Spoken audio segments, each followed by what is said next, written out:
There are massive places on our planet that once had a flourishing community of people coexisting for a common goal, but had to leave their homes when their circumstances changed. What we're left with are these abandoned townships, islands and massive ranches. So what happened to the residents of these ghost towns? Today, we'll take you through 14 of the world's largest abandoned places and the reasons for their abandonment. Let's get to it. Before we get started, be sure to smash the like button, subscribe and click the notification bell for more such amazing content. Here we go. Number 14. Plymouth Montserrat. Islands always have a bad rep of being unstable land masses. Many of them come with their own volcanoes, and though people have been living close to these fire-spewing mountains for most of human history, it still always comes as a surprise when it does decide to blow up. This is what happened to the town of Plymouth on the island of Montserrat. An overseas territory of the United Kingdom, Plymouth during its heyday had around 13,000 people living on it. A 102-kilometre square island had everything that a town needed: housing, a library and stores, but a catastrophic event on July 1995 changed everything for its inhabitants. The dormant Soufriere Hills volcano in the southern part of Montserrat brought about massive eruptions, and the ash that followed it buried a major portion of the island. During its 2-year eruption period, an estimated 8,000 people were forced to leave. Things reached a new low when in 1997 a series of massive eruptions spawned pyroclastic flows and lahars, which essentially burned down and buried Plymouth under 4.6 feet of ash. By the end of 1997, fewer than 1,200 remained on the island, and as of 2018, there's no one living on Plymouth, and it's officially become a ghost town. It's a shame though, the view here was beautiful. Number 13. Fordlandia Brazil. What if you had so much money that you had the capacity to build a town in your own namesake? Sounds like a billionaire's dream. Well, this was exactly what famous industrialist Henry Ford did back in 1928. While Ford was growing his empire, he wanted to stop paying for rubber used in his business, so he took matters into his own hands and decided to buy a plot in the Amazon jungle to start harvesting his own rubber.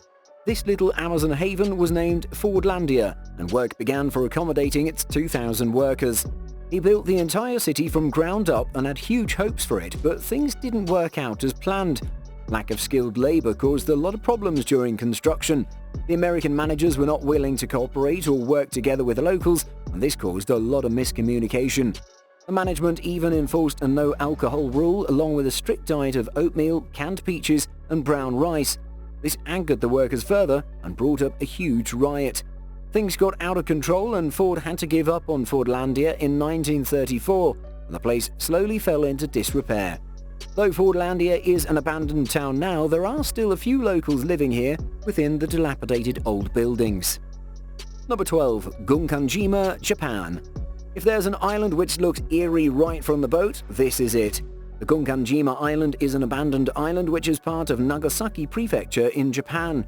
The story of this incredible 1 square kilometer of rock is drenched in prosperity and darkness. Mitsubishi in the early 1900s found submarine coal deposits in this area and decided to build up a township right over it for the miners who will be working the mines. At its peak, the island was producing 400,000 tons of coal each year. Life was good too. Mitsubishi wanted to keep its workers happy, so they built schools, restaurants, high-rise complexes and everything else that you would find on mainland. It was home to 6,000 residents by the 1950s. But unfortunately, the life on this rock only lasted as long as the coal lasted. Once the coal ran out, so did the funding. Mitsubishi shut down the mine and people left for the mainland for employment opportunities. The island has remained a ghost town ever since. You might be wondering, what was the dark side of this island's history? Well, when the island was most prosperous, they used Korean citizens and Chinese prisoners of war as forced labor. Due to harsh working conditions and malnutrition, an estimated 1,000 plus prisoners died on the island while working between 1930 and 1945. So not exactly your typical island paradise. Number 11. Wittenham, Australia. Here's another example of how mining towns usually have the same trajectory of eventually becoming a ghost town in the future. Wittenham in Western Australia was once a booming mining town. It had around 20,000 residents who were in the business of mining asbestos. Yes, you heard that right, asbestos. But back in the 1950s, when the town was established, the cancer-causing effects of this material were not studied. When the research finally came out, the profitability of asbestos crashed. Since there was no money to make in the industry, the town permanently closed in 1966. Residents flooded out of their homes, which too contained the hazardous asbestos. But unfortunately, the damage was already done. Around 2,000 of them are known to have died from asbestos-related fatality. In spite of all this, there are still a few residents who stuck to Wittenham and refused to move. I guess there's no better place than home, even if it contains asbestos. Number 10. Varosha, Cyprus.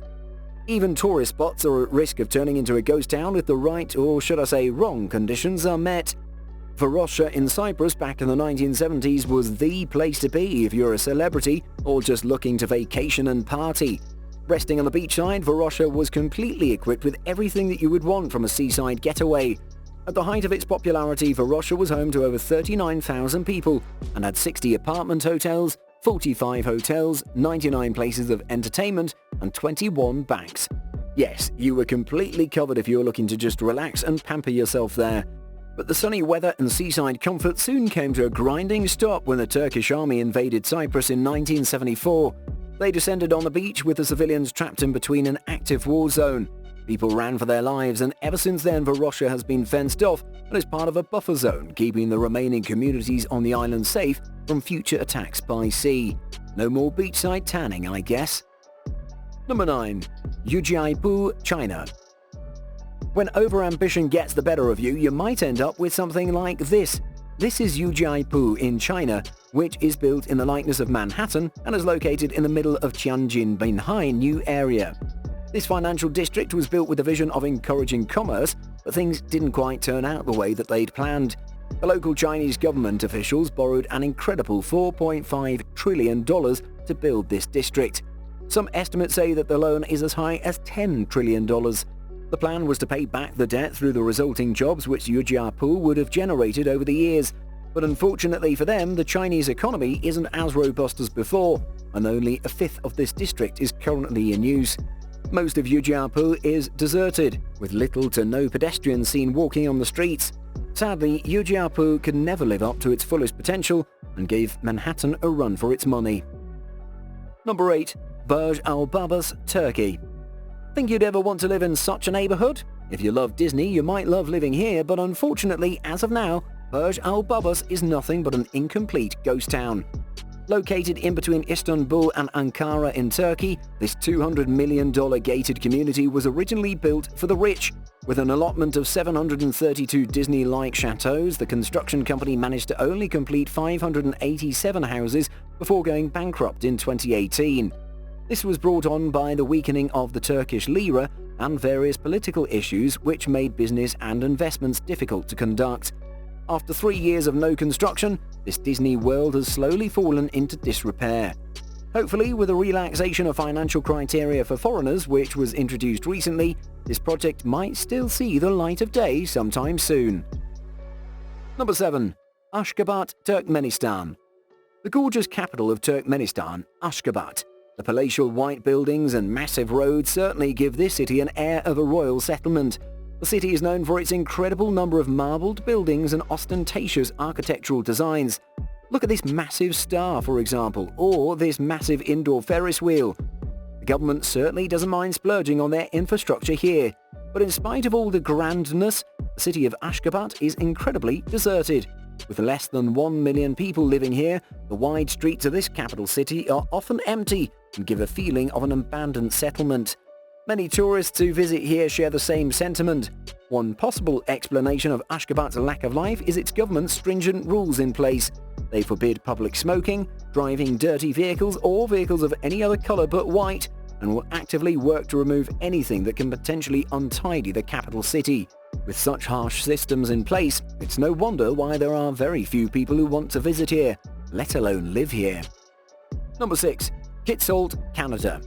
This beautiful neighborhood in British Columbia, Canada, looks like a wonderful place to start a family.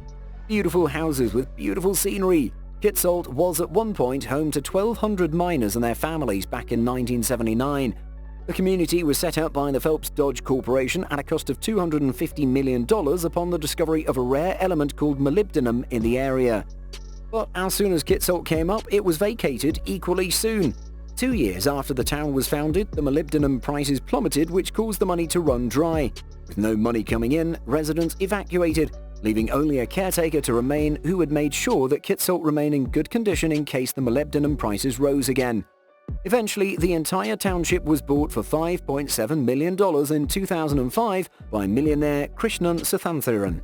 He has plans for making this town viable again, but so far there's been no luck. Number 5. Nagoro, Japan. Japan has been facing a population crisis for decades now. Its effects can especially be seen in the Japanese countryside. Nagoro village is an example of this declining birth rate on this island nation. Over the past half a century, Nagoro's population has reduced from 300 residents in the 1950s to just 27 in 2019. Though it's not a ghost town, it certainly does feel like one when you walk around its streets. But what makes Nagoro so bizarre are these dolls that are dotted all across this quaint town. Crafted by a local resident by the name of Tsukimi Ayano, these dolls are her way of filling the void left behind by those who passed on. Since the village is not experiencing any increase in population, the dolls are meant to keep the place feeling lively. Though it can be argued that the dolls probably make it feel even more deserted and eerie. The stuffed residents can be seen sitting on the side of the street or occupying a classroom, or even taking part in local festivals. Imagine walking through Nagoro at night with all these dolls peering through the dark windows. This is the stuff of nightmares. Number 4. Colemanskop Namibia. This deserted ghost town in the Namibian desert once housed over 1,000 miners, prospectors and their families. Way back in 1908, diamonds were first discovered in the town of Colemanskop. Where there is a diamond, there's a life to be made. After word spread of the discovery, many people migrated to Colemanskop by 1912 in search of their fortune. Once the town was fully established, they were about to produce 1 million carats of diamonds per year, which accounted for 12% of the world's total diamond production at the time. But like with all mining town stories, the town is only sustainable as long as the mines are viable. Once the diamonds ran out, so did its residents. Eventually, the town of Colemanskop was left behind for the desert to swallow it slowly over the decades. Now you can see most of its buildings filled with sand bursting through its doors and windows. It's hard to imagine that almost a century ago this town was alive and prosperous. Number 3. Pripyat, Ukraine. Pripyat in Ukraine is probably one of the most infamous ghost towns that's out there. During the Cold War, Pripyat was designated as a nuclear city in the 1970s by the USSR. The town of Pripyat was built to house the families of the workers of the nearby power plant, Chernobyl, which made history in 1986 after its reactor blew up. The incident released so much radiation into the atmosphere that its neighboring areas had to be evacuated. Pripyat was less than 2 miles away from the disaster epicenter and had the residents evacuated the very next day. Since they were only given 50 minutes, they didn't have enough time to pack up their belongings. Today, Pripyat looks like a town which suddenly froze in time, devoid of its homeowners but filled with their discarded possessions. Even the rusting Ferris wheel seems to have been deserted mid-use. The whole place gives out an eerie feel, and if you're brave enough, guided tours are available where you can experience the lost city of Pripyat in person. Number 2. Copill Down, Britain. Living in a beautiful cottage in the English countryside sounds like the ideal post-retirement life, and Copill Down in Britain seems to fit this bill from a distance. But up close, there's something strange and off about this English village. It almost feels like no one lives here. Well, that's because no one has ever lived here. It's actually a fake village created by the Ministry of Defence after World War II and is used by the British Army for training purposes. The village has a European theme to it and emulates a European setting. The army would practice their urban warfare and close combat skills in Copill Down. These days, the facility has been expanded to recreate the environment in Afghanistan and Iraq. I guess it's not so creepy anymore, knowing it's still in use for military drills. Number 1. Utuan China. If this doesn't sum up a deserted town, then I don't know what will. The Utuan village in China's Shaanxi Island is located just 40 miles from Shanghai. Though now it's overrun by nature completely, in the 1990s this was a thriving fishing village which housed around 2,000 fishermen and their families. But unfortunately, things didn't remain lucrative for long. When the island became unable to meet the demands of China's growing fishing industry, it crippled its economy. Families which once lived here and depended on fishing for a livelihood had to leave for the mainland for a living. Eventually, the village emptied and only a very few villagers remained. But over time, even the last residents left, and our Utuan village looks like this. A concrete jungle which is a mix of both man-made and nature coexisting as one. And we're done. Which abandoned ghost town would you visit and why? Let us know in the comments, and while you're at it, be sure to hit like, share and subscribe. Catch you next time.